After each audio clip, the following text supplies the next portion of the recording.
उत्तराखंड में बीजेपी की double engine वाली सरकार का दावा है कि प्रदेश तेज गति से तरक्की कर रहा है, सभी वर्गों का विकास हो रहा है। लेकिन सत्ता पक्ष कहना है कि कुछ लोग विकास कार्यों से खुश नहीं हैं, इसीलिए दुष्प्रचार किया जा रहा है।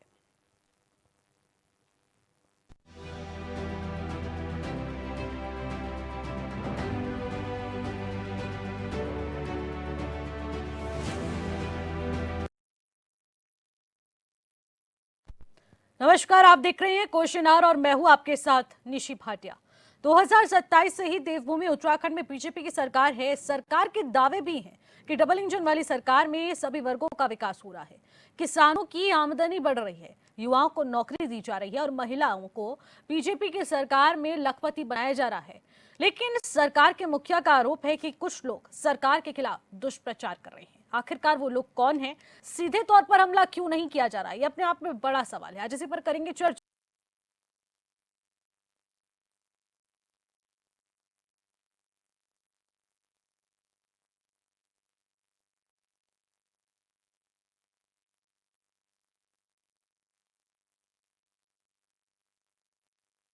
निशाना ना साधना एक अपने आप में बड़ी बात बन चुका है, क्योंकि कुछ लोग लगातार सवाल उठा रहे हैं। लेकिन अब यहां पर मुख्यमंत्री खुद मंच साझा करते हुए इस बड़ी बात को कहते हैं, क्योंकि ट्रिपल एससी पेपर लीक जब हुआ और उस तथाकथित पेपर लीक घोटाले पर साफ तौर पर मुख्यमंत्री खुलकर बरसे हैं और कहा जा रहा है कि विद्यार्थियों को यहां पर भड़काने की कोशिश की गई, उनके कंधे पर बंदूक रखकर किसी और ने राजनीतिक रोटियां सेकने की काम यहां पर किया है। प्रचार पर 1000 करोड़ खर्च कर दिए गए और ऐसे दुष्प्रचार किए जा रहे हैं। हालांकि 200 करोड़ का बजट होता है, लेकिन उसके बाद इसको 1000 करोड़ रुपए दिखाया जा रहा है, जो कि साफ तौर पर गलत है। आखिरकार प्रचार प्रसार पर कांग्रेस इतना ज्यादा गर्माती क्यों है? उन्हें इससे क्या लेना देना? इस तरीके की बातें करते हुए मुख्यमंत्री मंच साझा से नजर आए और अपने आप में अब ये विवादित बात बन चुकी है, क्योंकि इस बात पर अब करण माहरा कांग्रेस के प्रदेश अध्यक्ष इस बात को कहते नजर आ रहे हैं। उनका कहना है कि साफ तौर पर नाम लेकर आखिरकार मुख्यमंत्री क्यों नहीं कुछ कह रहे हैं। आखिरकार वो विपक्ष को कटघरे पर खड़ा कर रहे हैं, तो उन्हें उनका नाम लेना भी चाहिए। आखिरकार वो कांग्रेस से क्या वो सवाल पूछना चाहते हैं, वो भी जरूर बताएं। और आखिरकार दुष्प्रचार, अर्बन नक्सलवाद और ऐसे तमाम वर्ड्स जो यूज किए जा रहे हैं वो किसके लिए किए जा रहे हैं, इसको भी अगर मंच से साझा कर दिया जाता तो अच्छा हो जाता। इस तरीके से अब बयानबाजी का दौर शुरू हो चुका है। क्या बिना नाम लिए कांग्रेस को मुख्यमंत्री सुनाने की कोशिश कर रहे हैं, ये साफ तौर पर करण मारा कहते हुए नजर आ रहे हैं। तो ऐसे तमाम बयानबाजी का दौर शुरू हो चुका है। लेकिन आखिरकार विरोधियों पर मुख्यमंत्री आखिरकार क्यों बरस पड़े हैं? आखिरकार मुख्यमंत्री किन बातों को लेकर आहत नजर आ रहे हैं और आखिरकार उनके कटघरे में इस बार कौन है जिनका नाम बिना लिए इतनी बड़ी बड़ी बातें कही जा रही है? आज इसी पर करेंगे चर्चा। हमारे साथ तमाम पैनलिस्ट मौजूद है, सीधे आपकी मुलाकात कराते हैं। हमारे साथ रविंद्र कुमार, जो कि भारतीय जनता पार्टी के प्रवक्ता हैं, वो इस वक्त वर्चुअली हमारे साथ जुड़ चुके हैं। प्रमोद कप्रवान शास्त्री, जो कि कांग्रेस के प्रवक्ता हैं, वो हमारे साथ स्टूडियो से जुड़ चुके हैं। अंकेश भंडारी, जो कि यूकेटी के प्रवक्ता हैं, वो हमारे साथ स्टूडियो से जुड़ चुके हैं। राकेश मिश्रा, जो कि राजनीतिक विश्लेषक हैं, वो भी हमारे साथ स्टूडियो से जुड़ चुके हैं। आप सभी मेहमानों का मैं स्वागत करूंगी और रविंद्र जी, चर्चा की शुरुआत आपसे करना चाहूंगी। काशीपुर में मुख्यमंत्री जाते हैं, मंच साझा करते हैं, पार्टी कार्यालय का उद्घाटन हो रहा है, लेकिन आखिरकार वहां पर अर्बन नक्सलवाद, दुष्प्रचार और ऐसी तमाम बातों को, दंगा विरोधी गैंग और इस तरीके से युवाओं को भड़काने वाली पार्टी और इस तरीके के जो शब्दों का इस्तेमाल किया जा रहा है, वो किसके लिए किया जा रहा है? आखिरकार मुख्यमंत्री उसको क्लैरिफाई क्यों नहीं कर रहे हैं?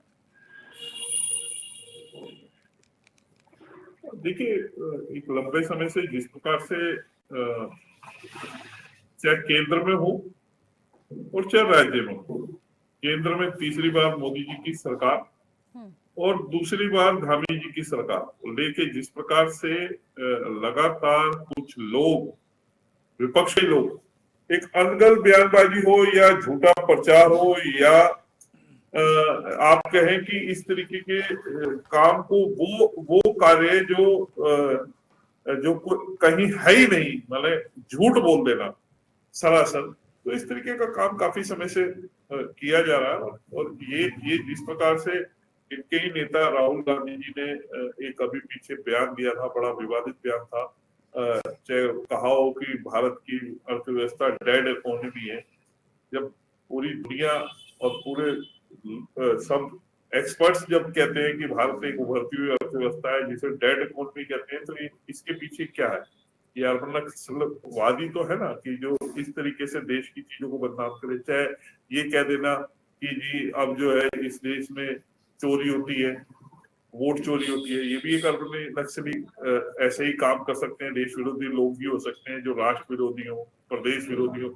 चाहे फिर वो ये कह देना कि जी जैन जी को अब सत्ता से उखेड़ देना चाहिए, जैन जी अब निकलेगा। तो इस प्रकार के जब लगातार बयान आते हैं, चाहे राज्य में कांग्रेस के आप किसी भी मसले पे देखें, कोई भी ऐसा काम होता है जिसको लेके मैं कहता हूं कि विपक्ष का काम है कि सत्ता पक्ष को लगातार उसको खटखटाते रहे, उसके मुद्दों को बताते रहे, लेकिन ये मुद्दे को नहीं हिलाते। ये इस प्रदेश को किस प्रकार से बदनाम किया जा सके, उसकी छवि को कैसे धूमिल किया जा सके, इसके ऊपर कार्य करते हैं। अभी पीछे जिस प्रकार से आप देखा होगा, जब यात्रा चल रही थी और आपदा का समय था, लगातार घटनाएं पहाड़ों पे इस तरीके की हो रही थी, बादल फटने की और इसकी, तो किस प्रकार से ये बयानबाजी कर रहे थे कि पूरे प्रदेश को ही, पर्यटक स्थलों को ही, तीर्थ स्थलों को ही कैसे बदनाम किया जा सके। देश के अंदर इनके बयानों को लेके किस प्रकार से लोग मैसेज ले रहे थे। तो यही कारण है, यही सब चीजों को देखते हुए माननीय मुख्यमंत्री जी ने कहा है कि ये कुछ अर्बन नक्सली विचार के लोग हैं जो विरोधी कह देश सकते के हैं, अंदर। विपक्ष कह सकते हैं, लेकिन अर्बन नक्सलवाद, जिहाद, इस तरीके के शब्दों का इस्तेमाल क्यों किया जाता है? क्या अगर सरकार की नीतियों पर कोई सवाल उठाएगा, अपनी भूमिका निभाएगा, तो क्या वो देश विरोधी हो जाएगा?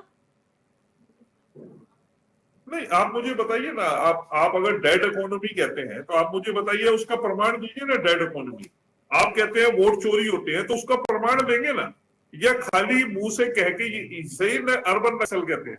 देखिए, लड़ाई बंदूक से भी होती है, झूठ से भी होती है।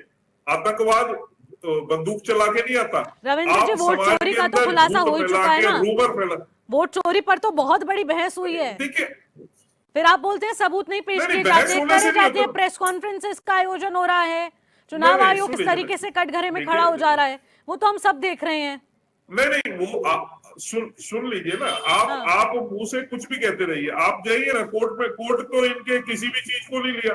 ठीक है, आप मुझे बताइए, कोर्ट ने फैसला दिया अभी कुछ समय पहले ही SIR को लेके बिहार में, उसने कहा सब ठीक है और इसकी जांच होनी चाहिए जो कर रहे हैं। आपकी किसी भी चीज को मान लो नहीं है, आप एक वोट चोरी का कोई एविडेंस नहीं है, आप अपने मुंह से कहते रहिए। यही देखिए मैं कहना चाहता हूँ कि आतंकवाद, नक्सलवाद खाली बंदूक से नहीं आता, विचारों से भी आता है। झूठ बोल के समाज में रूमर फैला के, अफवाह फैला के, लोगों को भ्रमित करके, यही एक तरीके का इनका एक इकोसिस्टम है जिसे ये जगह जगह इस्तेमाल कर रहे हैं, पूरे देश भर में भी इस्तेमाल करते हैं और अब इस प्रदेश में। ठीक है रविंद्र जी। प्रमोद जी बताइए आप मुझे, क्योंकि भारतीय जनता पार्टी और खुद मुख्यमंत्री इस बात को कह रहे हैं, कुछ लोग तो ऐसे हैं जो विरोध करते रहते हैं और विरोध की राजनीति ही कर रहे हैं, जिसमें वो आपको तमाम शब्दों का इस्तेमाल करते हुए भी नजर आए हैं, लेकिन नाम नहीं लिया गया है, तो क्या कुछ माना जाए? देखिए निशी, अगर इस देश को बचाने के लिए, इस प्रदेश को बचाने के लिए अगर भारतीय जनता पार्टी और भारतीय जनता पार्टी के लोग कांग्रेस को अर्बन नक्सलवाद भी अगर कहेंगे तो हमें स्वीकार है, लेकिन हम उस प्रदेश को बचाने के लिए, क्योंकि हम इस देश, ये देश हमारा है, ये देश को भारतीय जनता पार्टी का कोई कार्यकर्ता, कोई नेता ये बता दे कि इस देश की आजादी के लिए, इस देश की एकता के लिए, इस देश की अखंडता के लिए उनका एक सिपाही कोई उनका बलिदान हुआ। लेकिन कांग्रेस के लोगों ने जो है इस देश को बचाने का काम किया, इस देश को संवारने का काम किया, और इस देश को बचाने के लिए अगर इस प्रदेश के अंदर और इस देश के अंदर अगर ये हमें नक्सलवाद कहेंगे, अर्बन कहें, जो भी जिहादी कहें, ये इनके शब्द इनको मुबारक हैं। लेकिन मैं आपको बताना चाहता हूं कि कांग्रेस इस देश की अस्मिता को बचाने के लिए, इस देश के लोगों के संसाधनों पर जो डाका डाल रही है भारतीय जनता पार्टी, उसको बचाने के लिए, इस देश में वोट चोरी ना हो उसको बचाने के लिए लगातार संघर्ष करेगी। उसको वो चाहे कोई भी नाम दे दें। अब निशी, मैं आपको बताना चाहता हूं कि अभी हमारे रविंदर कुमार हमारे अच्छे मित्र हैं, विद्वान हैं, बहुत अच्छे हैं, मैं उनको व्यक्तिगत रूप में जानता हूं। सचमुच में जब उनके शब्द निकल रहे थे उनके मुंह से, तो उनके छाती में भी बहुत बड़ा पत्थर रख करके वो जानते हैं कि कांग्रेस सच बोलती है, कांग्रेस झूठ नहीं बोल, लेकिन चूंकि वो पार्टी के प्रवक्ता है तो उनको बोलना पड़ेगा। अब वो कह रहे हैं कि झूठ पे जो है आप कोर्ट क्यों नहीं जाए। कोर्ट में पहले मैं आपको बता दूं लाखों मामले पहले ही लंबित पड़े हैं। और दूसरा मैं रविंदर जी से पूछना चाहता हूं कि आप क्यों नहीं कोर्ट जाते। आप तो बदनाम तो आप हो रहे हैं, बदनाम करने वाला थोड़ी कोर्ट जाएगा, बदनाम जो हो रहा है वो कोर्ट जाएगा। आप क्यों नहीं कोर्ट जाकर के जो है ये कहते कि भाई हमें झूठे रूप में फंसाया गया है। अरे आप जो है वोट चोरी करने का काम इस देश के अंदर कर रहे हैं, आप जो है इस देश के लोगों को ठगने का काम कर रहे हैं। प्रदेश के आप कह रहे हैं कि झूठ बोलना भी जो है, झूठ बोलना भी एक नक्सलवाद है। तो क्या नरेंद्र मोदी नक्सलवादी है जिन्होंने कहा कि हम 2 करोड़ लोगों को जो है रोजगार देंगे? क्या नरेंद्र मोदी जी जो है नक्सलवाद हैं जिन्होंने कहा कि इस देश के हर नागरिक के हिस्से में 15 लाख रुपए आएगा? आप बता दें ना, आप बता दें कि कौन कौन नक्सलवाद है इस प्रदेश के अंदर। और अगर भारतीय जनता पार्टी का विरोध करना अगर नक्सलवाद है तो भारतीय जनता पार्टी का विरोध चैनलों पर बैठ के कांग्रेस के प्रवक्ता करेंगे और सड़कों पर जो है कांग्रेस का संगठन करेगा। और विधानमंडल दल में और लोकसभा में हमारे माननीय लोकसभा के सदस्यगण करेंगे। हाँ। और विधानमंडल में हमारे विधायकगण करेंगे। हम आपको इस प्रदेश को नहीं बेचने देंगे, इस प्रदेश को के हकों पर डाका नहीं डालने देंगे। हम आपको जो है देश को बचाने के लिए कांग्रेस हर स्तर पर जो है हर स्तर पर आपका मुकाबला करने का काम करेंगी। भारतीय जनता पार्टी ये समझ ले कि उनका झूठ जितने साल बिकना था बिक गया, अब उनका सच में नहीं बिकेगा। आप जो है आप सड़कों पर खड़े होकर के आप लोगों को जवाब नहीं दे पाएंगे। लोग आपसे पूछेंगे कि 2 करोड़ नौकरियां आपने हर साल कहा था, इस समय जो है 12 साल हो गए, 24 करोड़ लोगों को कौन से नौकरियां आपने दी? हम तो ये कहते हैं 25,000 नौकरियों की बात मुख्यमंत्री जी इस प्रदेश के अंदर करते हैं, क्यों नहीं श्वेत पत्र जारी करके आप कहते हैं कि क्या कहते हैं भाई जो है 25,000 नौकरियां हमने ये वाली दी हैं, ये नौकरियां दी हैं। आप जो है लोगों को बरगलाने का काम करते हैं। आप 1,000 करोड़ रुपए आप कह रहे हैं कि आप 1,000 करोड़ रुपए आपने जो है अपनी नाकामियों को छुपाने के लिए दे दिया और कह रहे हैं कि विपक्ष जो है उसका विपक्ष झूठ बोल रहा है। अरे तो आप बता दें विपक्ष ने झूठ बोलने के कितने रुपए दिए? आपने सच बोलने के अगर 1,000 रुपए दिया तो विपक्ष को बता दीजिए विपक्ष ने कौन से चैनल को कितने रुपए दे दिए। तो इसका मतलब यह है कि आप सरकार में मुख्यमंत्री के मुंह से निकला हुआ एक एक शब्द शासनादेश माना जाता था। लेकिन इस प्रदेश का दुर्भाग्य है कि ऐसे मुख्यमंत्री कुछ भी बोल के चल देते हैं। मुख्यमंत्री की बातों का कोई इतना बड़ा संज्ञान नहीं है। ये बड़े दुख की बात है। आप इस पद की गरिमा को समझिए। भारतीय जनता पार्टी को समझना चाहिए कि भारतीय जनता पार्टी की नैया इस समय डूबने वाली है। इसलिए आप जो है अपने विकास की बात नहीं करेंगे, आप कभी हिंदू मुसलमान की बात करेंगे, कभी आप झूठ बोल करके देश और प्रदेश के लोगों को ठगना चाहते हैं। ठीक है प्रताप प्रवान जी, लेकिन दूसरी तरफ अंकेश जी, ये बड़ा सवाल ये भी उठता है कि आखिरकार जिस तरीके से पार्टी कार्यालय के उद्घाटन पर पहुंचते हैं मुख्यमंत्री, उन्होंने विरोधियों का है और यूके SSS पेपर लीक मामले पर ही उन्होंने ये बातें अपनी रखी हैं, विचार रखे हैं, जिस पर उन्होंने विरोधी कहा कि जो उस समय उन बच्चों को भड़काने की कोशिश कर रहा था, विरोध कर रहा था, वो सब उसी कटघरे में खड़े होते हैं। तो क्या उसमें यूकेडी भी शामिल है? निशी जी, सबसे पहली बात तो ये है कि बीजेपी की केंद्र और राज्य में बीजेपी की सरकार है दोनों जगह। और यदि मुख्यमंत्री जी ने उस मंच से ये शब्द कहा, अर्बन नक्सल जैसा शब्द कहा, तो ये सबसे पहले तो उनकी जो नाकामी है उसको उजागर करती है, जो उनकी सरकार की नाकामी है। और उसके बाद यदि उन्होंने ये शब्द बड़ी गंभीरता से कहा है तो उनके पास यदि कोई तथ्य है या सबूत है, उनके पास आज देखिए ना, सेंटर में और स्टेट में उनके पास तो सरकार है, उनके पास तो सारे शासन प्रशासन तंत्र उनके पास है, LIU आपके पास है, आपके पास सेंटर की NIA जैसे एजेंसी, जांच एजेंसी है जो सक्षम। आपको लगता है कि प्रदेश की एजेंसी यदि सक्षम नहीं है तो आप सेंटर की एजेंसियों से आप वो करवाइए। यदि आपके पास सबूत है, आपके पास तथ्य है, तो आप जनता के सामने आइए ना, तथ्यात्मक रूप से। क्यों नहीं आप आते हैं जनता के सामने? और सबसे बड़ी बात है, मैं तो ये मानता हूँ कि बीजेपी की अपने जो इन 8 सालों का जो कार्यकाल रहा इस प्रदेश में, उस कार्यकाल को छुपाने के लिए जो इनकी असफलताएं रही, जो सरकारी जो इनके फेलियर रहा सरकार चलाने का, उसको छुपाने के लिए इस तरीके के जो नए नए शब्द, नए नए सत्य, नित्य नए दिन इनके द्वारा इस प्रदेश में गड़े जा रहे हैं। 25 साल का जो प्रदेश हो गया है, युवा प्रदेश हो गया है, लेकिन आज भी वो जो मौलिक और भौतिक जो बुनियादी सुविधाएं हैं उसके लिए प्रदेश सड़कों पर आंदोलित है। आप उनकी बात क्यों नहीं करते हैं? महिला सुरक्षा की बात क्यों नहीं करते? इस प्रदेश में आज देखिए देहरादून जो जहां हम बैठे हैं अस्थायी राजधानी में, वो सबसे असुरक्षित हो गया है, 9वें स्थान में आप देखिए। और उसके बाद जो युवा सड़कों पर आंदोलित हैं, पेपर भर्ती आपके उसमें हो रहा है, खनन घोटाला आपके उसमें हो रहा है, भू माफिया आपके उसमें हो रहा है, जमीनों की खुर्द-बुर्द आपके सरकारी जो हॉस्पिटल हैं वहाँ आप स्वास्थ्य व्यवस्थाएं देखिए, आप वो मशीनरी जो आ रही है आपके कार्यकाल में हो रहा है। उसके बाद जो शिक्षा की व्यवस्थाएं हैं उसको देखिए ना आप, किस तरह से पूरे पहाड़ में जो संपर्क मार्गों की आज स्थिति बनी हुई है, सड़क मार्गों की जो बुनियादी सुविधाएं हैं, बिजली, पानी और सड़क जैसे उन बुनियादी सुविधाओं के लिए उन सुदूर जो दुर्गम इलाके के लोग हैं वो आज भी सड़कों पर आंदोलित हैं ताकि उनकी व्यवस्थाएं सुचारू रूप से बन सके। और जिनको सुचारू रूप से उन व्यवस्थाओं को बनाने के लिए उस लोगों ने चुना है और वहाँ उनको प्रतिस्थापित किया है, उनकी जिम्मेदारी बनती है कि वो उन मूलभूत सुविधाओं के प्रति अपनी जिम्मेदारी निभाएं। लेकिन इसके इतर मुख्यमंत्री जी अपनी सिर्फ पीआर और अपने वो जो सरकारी वो है चमकाने के लिए, अपनी छवि चमकाने के लिए जनता के 1000 करोड़ रुपए का इसी तरह से माखौल बना देती है। आप बंदर बांट करके आप देखिए ना आप किस तरह से न्यूज़ चैनलों और उन गोदिया मीडिया के गोदिया जो मीडिया है आज के दौर में जिसे कहा जाता है गोदी मीडिया, उसको जो है आपने खुलेआम उन पैसों का बंटवारा कर दिया, बंदर बांट कर दिया। तो इस तरह के जब प्रदेश में यदि आप खिलाफ कोई कुछ बोलता है तो आप क्या वो अर्बन नक्सली हो गए? क्या वो नक्सली हैं?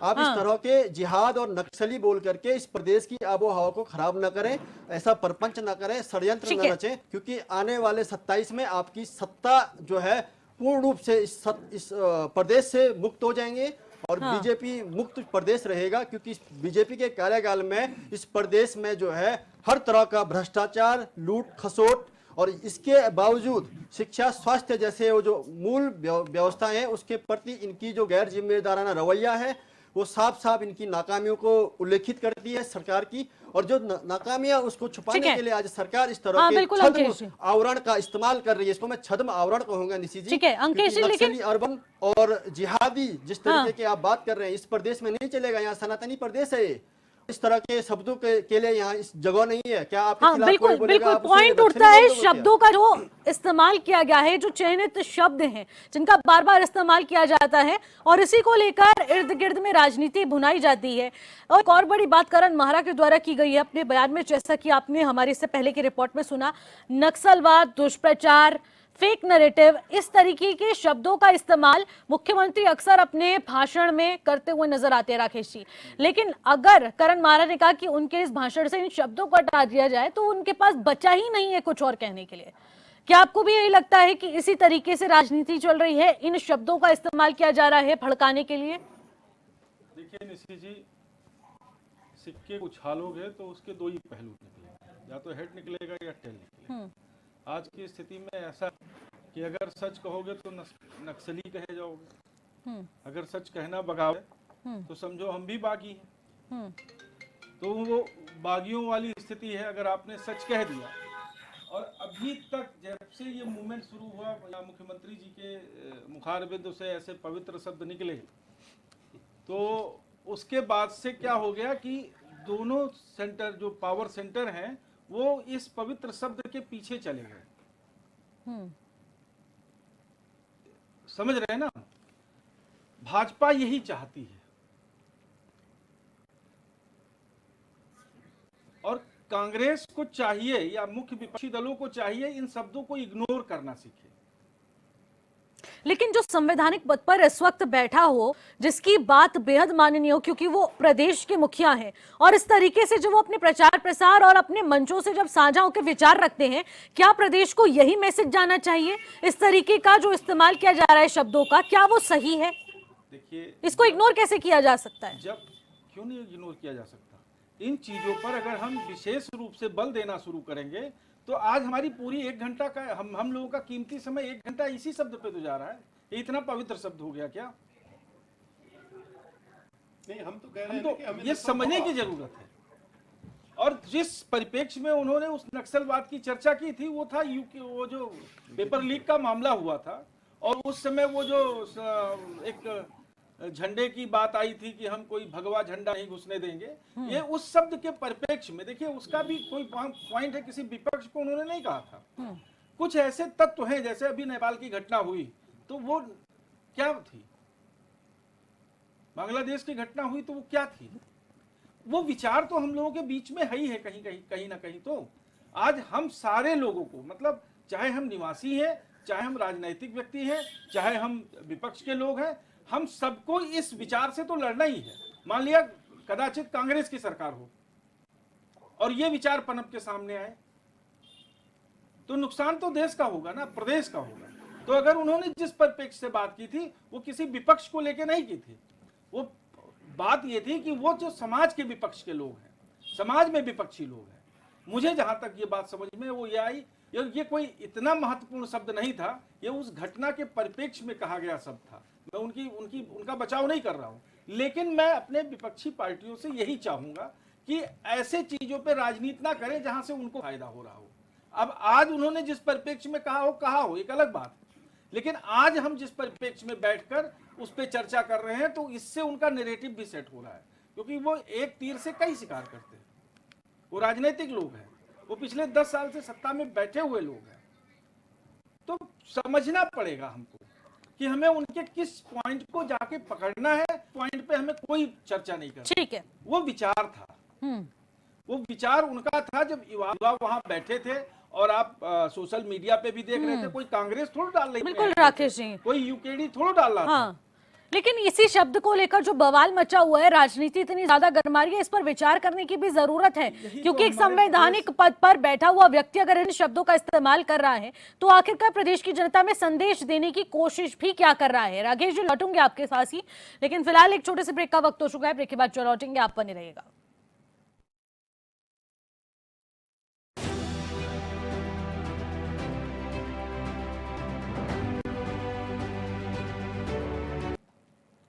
ब्रेक के बाद एक बार फिर से आपका स्वागत करते हैं। और आज क्वेश्चन आवर में जिस मुद्दे को लेकर चर्चा जारी रही है और उसके साथ ही हमारे साथ तमाम पैनलिस्ट भी जुड़े हुए हैं, और विशेष तौर पर ये कैसी चर्चा है, क्योंकि पार्टी कार्यालय का उद्घाटन होता है लेकिन वहां से जो दुष्प्रचार की सुर्खियां बढ़ती हैं उसी पर बातचीत जारी रही है। और हमारे साथ जो पैनलिस्ट मौजूद हैं, राकेश जी से मैं बातचीत कर रही थी, और राकेश जी एक सवाल ऐड ऑन करना चाहूंगी, फिर आप अपनी बात कंप्लीट कीजिएगा। सरकार हर साल प्रचार प्रसार पर 200 करोड़ रुपए खर्च करती है, लेकिन सीएम धामी इस बात को कह रहे हैं कि फेक नैरेटिव सेट किया जा रहा है विरोधी पार्टियों द्वारा कि 1000 करोड़ रुपए खर्च हो रहे हैं। आखिरकार इसको किस तरह से आप देख रहे हैं? देखिए, सरकार क्या खर्च कर रही है सरकार का विषय है। आप आरटीआई लगाइए और निकल जाएगा कि 200 करोड़ खर्च कर रही है कि 1000 करोड़ खर्च कर रही है, क्योंकि वो तो सरकारी धन है, ना भाजपा का है, ना किसी विपक्ष का है, ना हमारा है। तो 200 करोड़ खर्च कर रही है, अच्छी बात है। मुख्यमंत्री जी ने बताया कि 200 करोड़ खर्च कर रहे हैं। जी, आप 200 करोड़ ही रुपए क्यों खर्च कर रहे हैं? आप जन जन तक पहुंचा दीजिए अपनी बात। आप ऐसा काम कर दीजिए कि हर आदमी के बीच में वो बात पहुंच जाए। मैं तो उसके पक्ष में भी नहीं हूं कि सरकार टैक्स का पैसा और अपने प्रचार प्रसार के लिए खर्च करे, या जगह जगह उसके पोस्टर लगाए, या जगह जगह अपनी फोटो लगाए। मैं उसके पक्ष में नहीं हूँ। वो एक तरीके से पैसे का दुरुपयोग है, अगर आप मुझसे मेरी राय पूछे तो। दूसरी बात, अभी जो चर्चा चल रही थी कि माननीय मुख्यमंत्री जी के भाषण में आया कि हम नक्सली जिहाद, मतलब नक्सली शब्द आया और जिहादी शब्द आया, और असल जैसा एक बहुत पवित्र शब्द निकल के सामने आया। तो मेरा ये विपक्ष के लिए नहीं था। मैं वही कह रहा था कि किसी विपक्ष के लिए नहीं था। ये मुख्यमंत्री जी से पूछना चाहिए कि राज्य में उनकी सरकार है, केंद्र में उनकी सरकार है, जिस रास्ते से इस प्रदेश में लोग आते हैं उस उनकी सरकार है। मूलतः हम लोग उत्तर प्रदेश से आते हैं, तो उत्तर प्रदेश में भी भाजपा की सरकार है। तो वो नक्सली विचारधारा के लोग इस प्रदेश में आए कैसे, और आए फूले कैसे, यहाँ पनपे कैसे, और आपके नाक के नीचे वो धारा करके चले कैसे गए? ये पूछना चाहिए। नक्सली विचारधारा कहीं उस गांव से तो नहीं आया जो वीरान हो गए हों पहाड़ से, जहाँ पे 150 ग्राम पंचायतें ऐसी बन गई हों कि जो डेट में घोस्ट विलेज घोषित कर दिया गया। 1792 गांव ऐसे तो नहीं है जिन्होंने पहाड़ छोड़ ही दिया है, वो प्लेन में आ गए हैं, या तो दिल्ली चले गए हैं या देहरादून में बस गए हैं। कहीं वहां से तो अर्बन नक्सल नहीं आ गया अपने गांव की परेशानियों को देखते हुए। ये विचारणीय बिंदु है। हो सकता है मुख्यमंत्री जी के संज्ञान में ये सब बातें आई हो और मुख्यमंत्री जी ने कहा हो कि ये हम वहां कुछ कर नहीं पाए, तो मेरा तो विपक्ष से, मैं सत्ता पक्ष से क्वेश्चन कर ही नहीं सकता, क्योंकि सच कहना बगावत है। तो मैं विपक्ष से ही पूछूंगा कि आपने ये बातें पूछी क्यों नहीं, आप इस शब्द को पकड़ के बैठ क्यों गए। आपको ये पूछना चाहिए हु इज द अर्बन नक्सल, क्योंकि राजनीतिक दल तो नक्सली नहीं हो सकते। सरकार आपकी भी हो सकती है, सरकार उनकी भी हो सकती है, सरकार इनकी भी हो सकती है, ठीक है। तो ये तीनों लोग की सरकारें हो सकती है, तो ये नक्सली नहीं हो सकते। नक्सलियों में डेमोक्रेसी नहीं होती, बंदूक की बात होती है, विचारों की बात होती है। और जैसे अभी हमारे भाजपा के प्रवक्ता ने कहा कि वो राहुल गांधी जी अभी वहां कहीं यात्रा पे गए थे तो उन्होंने भारतीय इंस्टीट्यूशन से, मैंने भी विरोध किया था उसका, हम लोगों ने भी यहां से विरोध किया था कि आपको देश की बात देश में कहने के लिए आपके पास कई फोरम है, वहां कहिए ना, आप क्यों बाहर जाके ऐसी बात करते हैं। लेकिन हमारे प्रदेश में उनका कोई विजिट भी नहीं हुआ कि हम उनको कह दें कि उन्होंने अर्बन नक्सल फैला दिया, वो आए भी नहीं। तो यहां पे जो लोग थे जिनके लिए ये पूरा आज 1 करोड़ का जनमानस खुद में संस्कृत फील कर रहा है कि कहीं मैं तो नहीं वो अर्बन नक्सल हूं। लेकिन अभी तो रविंद्र जी ने क्लियर कर दिया है ना कि वो कांग्रेस के लिए था। नक्सल नहीं हूं, तो अगर ऐसी स्थिति में सारे उत्तराखंडियों को या तो स्पेसिफिक बोले मुख्यमंत्री, क्योंकि प्रदेश का मुखिया है, उसका एक एक शब्द संविधान की तरह होता है, हाँ, वही एक तो। एक शब्द शासनादेश की तरह होता है, तो उन्हें भी ये बोलना चाहिए कि फला व्यक्ति अर्बन नक्सल है। वो अर्बन नक्सल तो मैंने देखा था जो नक्सली भाव नहीं कह रहे थे, वो थोड़ा सनातन विरोधी बातें कर रही थी परेड ग्राउंड में, वो मैं देख रहा था। ठीक है। तो वो उनकी व्यक्तिगत विचारधारा थी, उसको नक्सल से प्रभावित हम नहीं मानते हैं। नक्सल से प्रभावित बिहार का, झारखंड का, छत्तीसगढ़ का, महाराष्ट्र का वो एरिया है जहां नक्सली रहते हैं। वो वास्तव में कामरेडी होते हैं, लेफ्टिस्ट होते हैं, और उनको नक्सल कहा जाता है। नक्सल किसी स्वतंत्र विचारधारा के व्यक्ति को नहीं कहा जाता। पर वही तो सबसे बड़ी बात है ना राकेश जी, झारखंड उस बेल्ट से निकलकर ये शब्द उत्तराखंड जैसे प्रदेश में इस्तेमाल किया जा रहा है, जो आज से पहले कभी नहीं किया गया था। लेकिन हर भारतीय जनता पार्टी के मन से इन शब्दों का इस्तेमाल बार बार किया जा रहा है। ये कोई एक बार की बात नहीं है, हर भाषण में इन शब्दों का इस्तेमाल हो रहा है, जो कि आमतौर पर विवादित होता जा रहा है इससे माहौल। लेकिन इससे पहले रविंद्र जी, आपसे भी जानना चाहूंगी मैं, रविंद्र जी मुझे आप बताइएगा कि अगर भारतीय जनता पार्टी की नीतियों पर सवाल उठाया जाएगा या फिर उनसे जुड़े तमाम मुद्दों पर अगर कोई क्रॉस क्वेश्चन करेगा, तो क्या वो सनातन विरोधी हो जाएगा? राजनीति को धर्म से आखिरकार क्यों जोड़ दिया जाता है? नहीं, देखिए फिर ये बहस कहीं और रुख ले जाएगी। आप एक बात को समझिए, आप सरकार की नीयत का, नीति का सब तरीके से विरोध कर सकते हैं, आपका अधिकार है, प्रत्येक व्यक्ति का अधिकार है। अभी थोड़ी देर पहले राकेश जी ने बोला, मैं इन्हें सुन रहा था, बहुत अच्छा इनका सारी चीजें बड़े उन्होंने अच्छे तरीके से कही। एक इन्होंने कहा कि सच बोलना अगर नक्सलवाद है तो हाँ ये नक्सलवाद है। तो हकीकत में क्या है, सच बोलना चाहिए, लेकिन सच को बोलते हुए सच को प्रमाणिकता भी जरूरत होती है कि आप प्रमाण या उसे साबित करना। आप सच को साबित तो करते नहीं है, आप तो रूमर फैलाते हैं, अफवाह फैलाते हैं, झूठ बोलते हैं। आप अगर किसी चीज को कह रहे हैं तो उसको साबित भी तो करिए ना, यही नक्सलवाद है। और दूसरी बात, अभी आप कह रहे थे कि ये इससे पहले ये शब्द आया नहीं था, ये विचार कहां से आया, ये गांवों से आया, ये खाली आपने इसी तरीके की बात कही। मैं पूछना चाहता हूँ, अभी 3 दिन पहले एक 70 साल का नक्सली पकड़ा गया है जिसपे 1 करोड़ का इनाम था। तो 70 साल का नक्सली जो इतने लंबे समय से सक्रिय था, आज रेड कॉरिडोर जो सिमट के सिर्फ 2-3 जिलों में रह गया है, वो क्या अभी 5 साल में आया?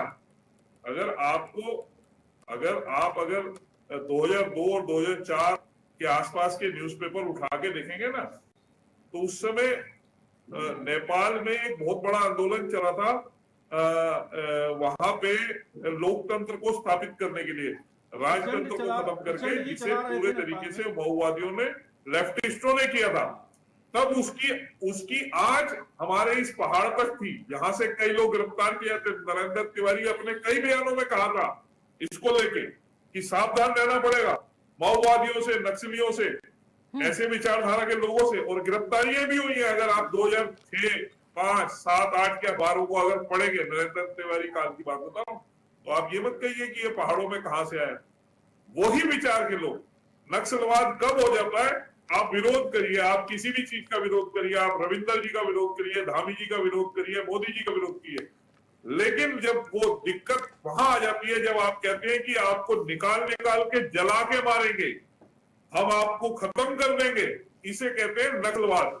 जब आप किसी को लेके मन में ऐसा, यानी कि रविंद्र जी साफ तौर पर कांग्रेस कटघरे में है, तो हम नाम नहीं लिया गया, लेकिन कांग्रेस ही है कुल मिलाकर। राकेश जी क्लियर हो गया होगा, क्योंकि आप बोल रहे थे किसी पार्टी विशेष का जिक्र नहीं किया, लेकिन रविंद्र जी मुख्यमंत्री के माइंडसेट को यहाँ पर क्लियर करते हुए नजर आ रहे हैं। कपरवान जी, अब मुझे आप जरा बताइएगा, क्या कांग्रेस के पास कोई प्रूफ नहीं है, ना कोई तथ्य है, सिर्फ और सिर्फ विरोधी गतिविधियों में शामिल होने के लिए कांग्रेस यहाँ पर र्यूमर फैलाने का काम करती है? मेरी बात, हाँ रविंद्र जी बोलिए। मेरी 10 सेकंड बात। देखिए अगर किसी को इस शब्द को लेके, विषय को लेके अगर कहीं मिर्ची लग रही है, तो आप समझ जाइए कि वह कौन लोग हैं जिनको परेशानी हो रही है।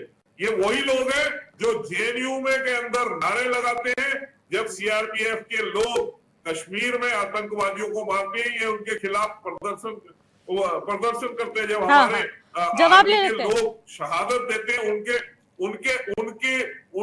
उनकी शहादत पे खुशी मनाते हैं वहां पे, और ये वही लोग हैं। तो ये कोई चीज नहीं है जो सेना के शौर्य पे सवाल उठाना। ऑपरेशन सिंदूर अभी गया है, उसके लेके कई तरीके के भ्रम फैलाना, तो ये सब चीजें उसी विचार के लोग हैं। और अगर इनको मिर्ची लग रही है तो आप समझ जाइए कि ये वही लोग हैं, निशाना सही जगह लगा है। अब बता दीजिए कपरवान जी, निशाना क्या सही जगह लगा है, इसीलिए आप लोग इतने तिल मिला रहे हैं? क्योंकि ऐसा यहाँ पर रविंद्र जी कहकर जा रहे हैं कि चोर की दाढ़ी में तिनका है, इसीलिए उछला जा रहा है कि हाँ, हमें नक्सलवाद बोल दिया गया, नक्सलवाद बोल दिया गया, दुष्प्रचार हम ही कर रहे हैं। और जितने भी अपशब्दों का इस्तेमाल यहाँ पर मंच से किया गया, वो सारे कांग्रेस को दागे गए हैं।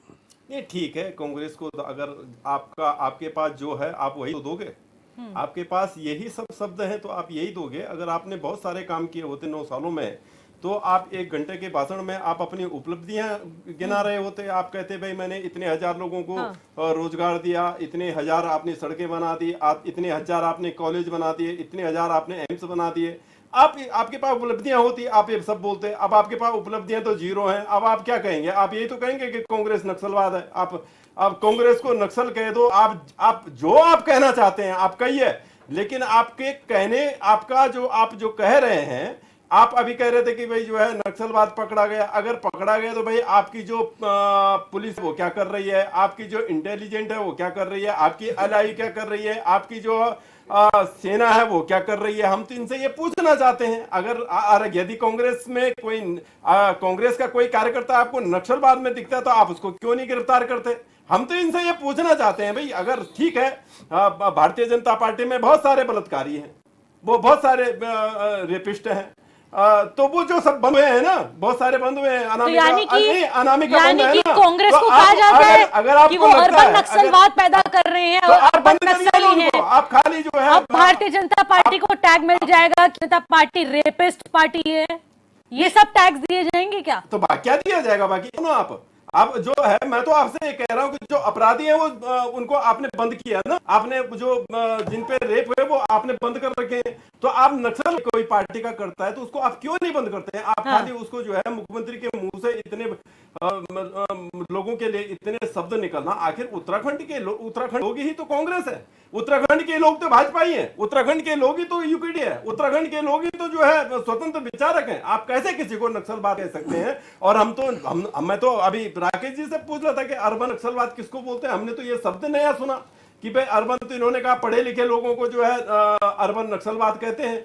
तो ठीक है, हम पढ़े लिखे लोग हैं और अगर हम उत्तराखंड की बात करते हैं तो हम स्वीकार करते हैं कि भाई तुम हमें नक्सल कहो, लेकिन हम तुम्हें छोड़ने वाले नहीं है। आप हमें नक्सल कहो चाहे जो भी, हम आपसे आंख से आंख डाल करके नक्सलवाद अलग है, अर्बन अलग है। अर्बन का ही शब्द पढ़ा लिखा है, लेकिन नक्सलवाद का शब्द नहीं, पढ़ा इन्होंने लिखा अर्बन नहीं है। नक्सलवाद कहा है ना, इन्होंने अर्बन मतलब पढ़े लिखे नक्सली, इन्होंने पढ़े लिखे नक्सली शब्द कहा जा रहा है कि पढ़े लिखे नक्सली इन्होंने कहा। हाँ। तो इन्होंने पढ़ा लिखा नक्सली, तो नक्सल तो वही जाएगा जब आप 29 साल के बच्चे को जिसकी सुनिए आप 30वें साल में जिसके पास सिर्फ 6 महीने बचे हैं और वो ये सपना लेकर के कि भाई उसकी जो है परीक्षाएं होंगे और उसकी परीक्षा में वो कुछ बन जाएगा, पटवारी बन जाएगा, तहसीलदार बन जाएगा, डीएम बन जाएगा, कुछ बन जाएगा, आप उस पेपर को लीक करा देते हैं।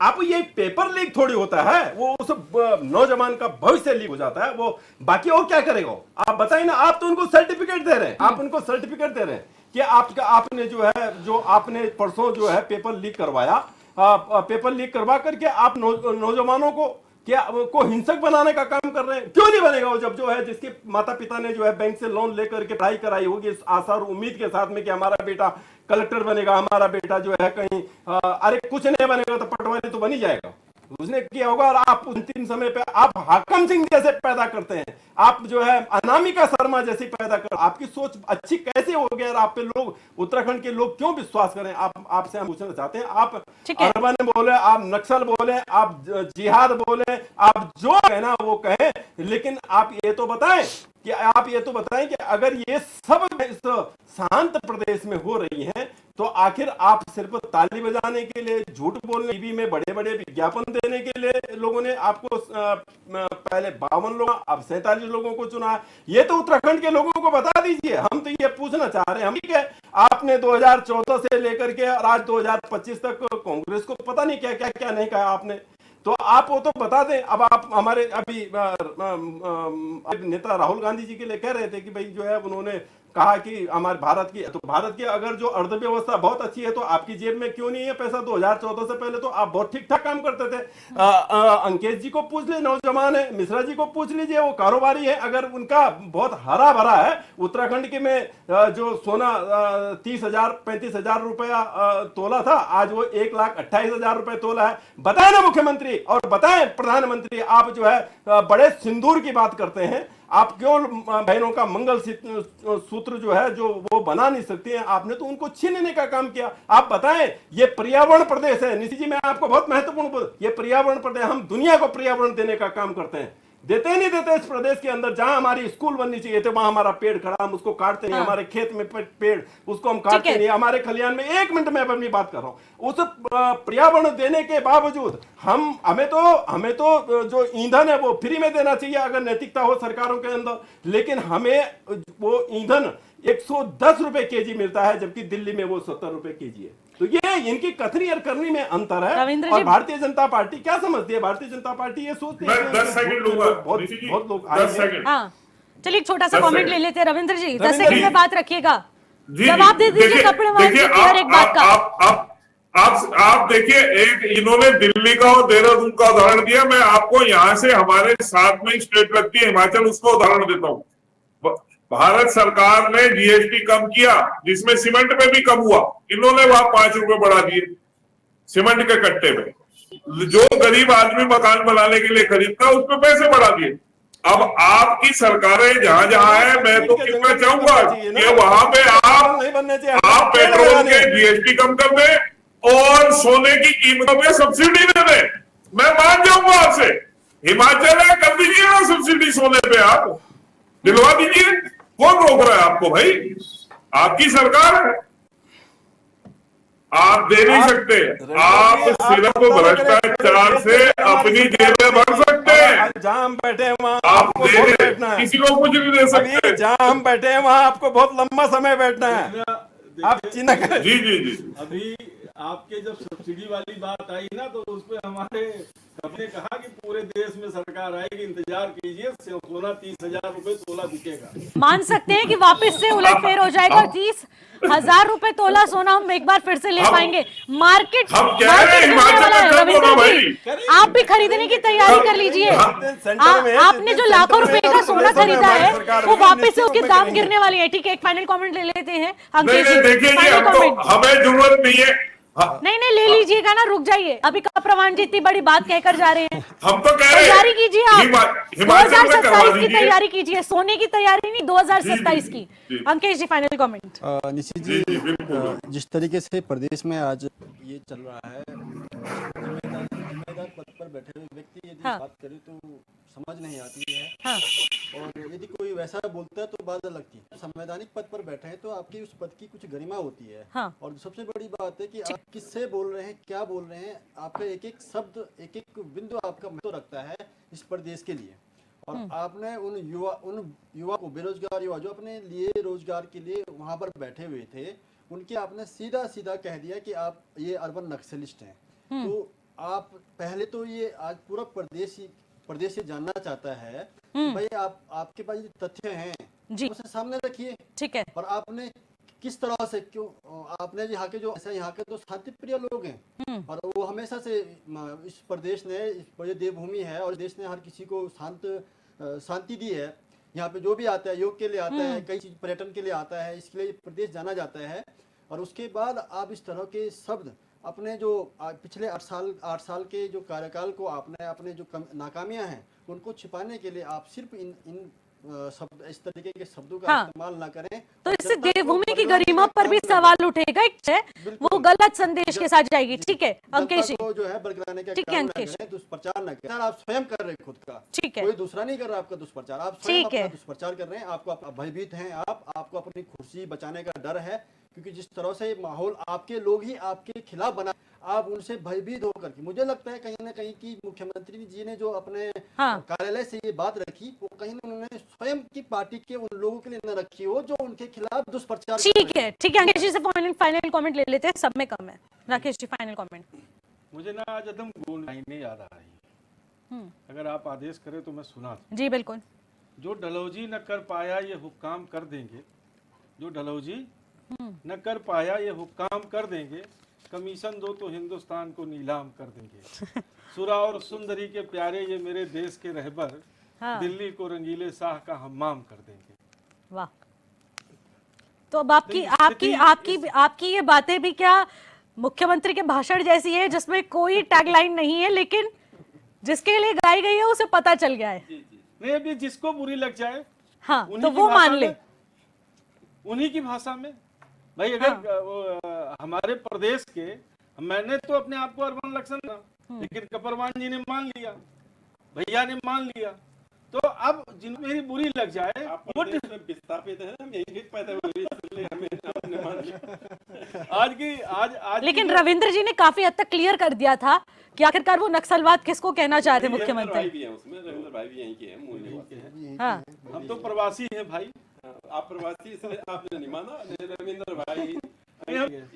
हम किसी की जबरदस्ती थोड़ा है हमारे साथ, रास्ता तो उधर ही से आ रहा है। ठीक है केशी, माफी चाहूंगी, समय की कमी को देखते हुए इस चर्चा को यहीं पर समाप्त करना पड़ेगा। लेकिन चर्चा बहुत अहम है, क्योंकि कौन आखिरकार राजनीति करने की कोशिश कर रहा है और देवभूमि में आखिरकार माहौल खराब करने की कोशिश कौन कर रहा है, क्योंकि मुख्यमंत्री सार्वजनिक मंच से इस तरह की बातों को करते हैं जिससे कहीं ना कहीं राजनीति यहां पर साफ तौर पर देखने को मिलती है। लेकिन आखिरकार ये शब्द कितने बड़े हो सकते हैं, राजनीति में कितनी अहमियत रख सकते हैं, और आखिरकार इससे राजनीति कितनी गर्मा सकती है, ये भी अपने आप में महत्वपूर्ण बात रहती है। लेकिन इसका असर आखिरकार 2027 के लिए तैयारी के तौर पर देखा जाए या फिर राजनीति भुनाने के लिए, ये तो देखने वाली बात रहेगी। फिलहाल मुझे दीजिएगा इजाजत, तब तक के लिए नमस्कार।